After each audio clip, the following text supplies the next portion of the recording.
बहुत पुराने समय की बात है। किसी गांव में एक कृषक रहता था। उसकी एक बेटी थी, खूब होशियार और तेज, जिसका नाम था चंपाकली। एक दिन कृषक अपने खेत की निराई कर रहा था। अचानक उसकी कुदाल किसी कठोर वस्तु से टकराई।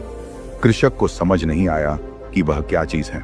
उसने उस चीज को उठाया, साफ किया तो समझ आया कि यह कठोर वस्तु सोने की बनी एक ओखल है। कृषक बड़ा ही सीधा साधा और स्वामी भक्त था। उसने सोचा, ऐसी कीमती चीज तो बस राजा के महल में होनी चाहिए। इसका मेरी कुटिया में क्या काम। मैं यह राजा साहब को भेंट कर दूंगा, शायद बदले में मुझे कुछ धन मिल जाए। ओखल लिए जब वह घर आया तो सबसे पहले उसे चंपाकली दिखाई पड़ गई। कृषक ने उससे सब हाल कह सुनाया कि वह राजा के दरबार में क्यों जा रहा है, और वह ओखल भी दिखाई।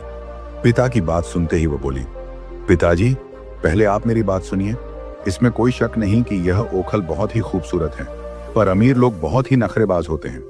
राजा इसमें जरूर कोई ना कोई खोट निकालेंगे। हो सकता है आपको लेने के देने पड़ जाएं। जरा बताना तो इसमें क्या खोट है। कृषक ने चिढ़ते हुए अपनी बेटी से पूछा। भला इतनी खूबसूरत ओखल में राजा साहब क्या कमी ढूंढ पाएंगे। चंपाकली बोली, देखना पिताजी, महाराज जरूर कहेंगे, देखने में है कमाल, खूबसूरत बड़ी है यह ओखल, पर बताओ तो ए मूर्ख इंसान, किधर गया इसका मूसल। कृषक ने अपने कंधे उचकाए और कहा, हमारा राजा ऐसा कभी नहीं बोलेगा। अरे, तुम क्या राजा को अपनी तरह बेवकूफ समझती हो। ऐसा कहकर कृषक ने ओखली को एक थैले में डाला और चल पड़ा राजमहल की ओर। राजमहल में पहुंचकर पहरेदारों ने उसे रोका, लेकिन जब उसने राजा जी को उपहार देने की बात कही तो उसे दरबार में पहुंचा दिया गया।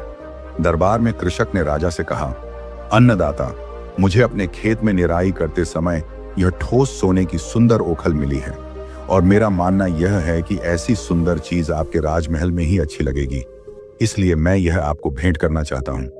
आप मना मत करिएगा। राजा ने ओखल हाथ में पकड़ी, फिर अपना सिर हिलाते हुए बोले, देखने में है कमाल, खूबसूरत बड़ी है यह ओखल, पर बताओ ए कृषक, किधर गया इसका मूसल। हूबहू चंपाकली के ही शब्द राजा ने दोहरा दिए। बस कृषक को मूर्ख इंसान नहीं कहा, क्योंकि राजा की भाषा में एक मर्यादा होती है। कृषक अपने पर काबू नहीं रख सका। अपने माथे पर हाथ मारते हुए उसने कहा, हे भगवान, बिल्कुल वही शब्द। उसने भी तो यही कहा था। किसने यही कहा था। राजा ने उत्सुकता दिखाई। गलती माफ करें सरकार, कृषक बोला, मेरी बेटी चंपाकली ने कहा था कि राजा साहब ऐसा ही कहेंगे। आपने एकदम वही कहा है। मैंने तो उसकी बात एक कान से सुनकर दूसरे कान से निकाल दी थी। ऐसा लगता है कि तुम्हारी बेटी बहुत चालाक है, राजा ने कहा। मैं उसे परखना चाहता हूं कि आखिर वह कितनी चतुर है। फिर राजा ने एक मुट्ठी भर कपास की पुड़िया मंगवाई और उसे कृषक को देते हुए बोले, ये कपास अपनी बेटी के पास ले जाओ और उसे कहो कि मेरी पूरी सैनिकों की टुकड़ी के लिए इस कपास से कमीज काटकर, बुनकर और सिलकर भेज दे।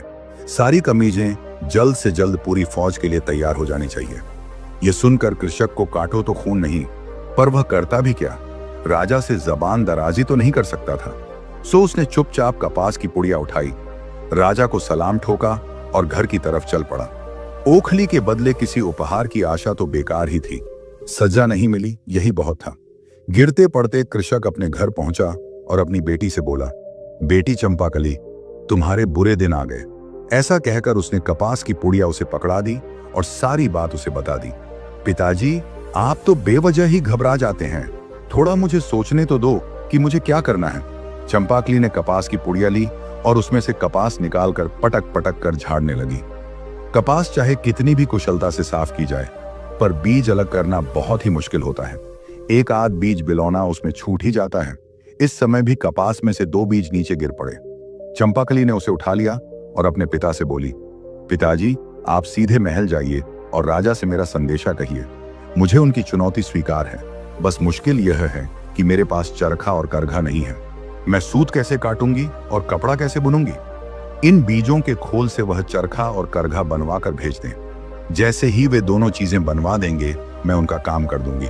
सारी सेना के लिए कमीज बनाकर दूंगी। इतना कहकर उसने दोनों बिनौले अपने पिता को पकड़ा दिए। बेचारे कृषक की राज दरबार में जाने की हिम्मत नहीं हो रही थी, पर चंपाकली तो जैसे उसके पीछे ही पड़ गई। झक मारकर वह राज दरबार में पहुंचा। कृषक की बातें और चंपाकली की मांग जानकर राजा की समझ में आ गया कि चंपाकली बहुत ही चालाक और बुद्धिमान है।